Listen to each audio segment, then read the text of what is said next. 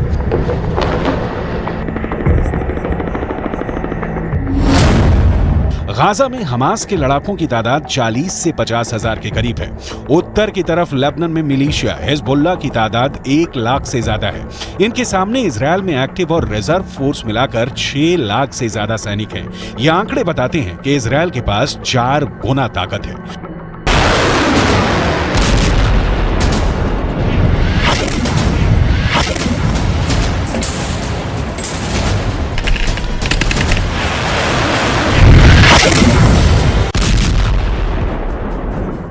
लेकिन हिजबुल्लाह के chief Nasrallah से फिर भी अमेरिका घबराता है क्योंकि नसरुल्लाह के पास अपने ओजस्वी भाषणों के जरिए बड़ा संगठन खड़ा करने की और सैनिकों में जोश भरने की अद्भुत क्षमता है।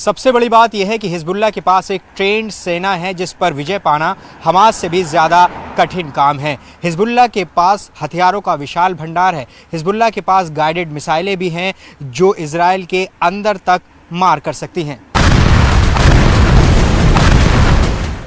और उधर भीषण जंग के बीच इजराइल की सेना गाजा में हमास के ठिकानों पर लगातार निशाना बना रही है और इसी कड़ी में इजराइल की ओर से वहां ग्राउंड ऑपरेशन करने के कुछ वीडियो भी जारी कर दिए गए, जिसमें इजराइल की फौज हमास के अड्डों पर टैंक के गोले दागती नजर आई। जबकि कुछ सैनिक घातक हथियारों का इस्तेमाल कर हमास के लड़ाकों के ठिकानों पर ताबड़तोड़ फायरिंग करते दिखे। इजरायल की सेना ने सोशल मीडिया प्लेटफॉर्म ट्विटर के जरिए गाजा में ग्राउंड ऑपरेशन और हवाई हमले के कई वीडियो जारी किए, जिसमें हमास के बड़े ठिकानों पर रॉकेट दागकर उन्हें पूरी तरह तबाह करते हुए दिखाया गया। जबकि दूसरे वीडियो में तो सैनिक उनके छोटे अड्डों को भी नेस्तनाबूद करते दिखाई दिए। इसके अलावा वहां इजरायल की ओर से बुलडोजर चलाकर भी कई इमारतें ढहा दी गई।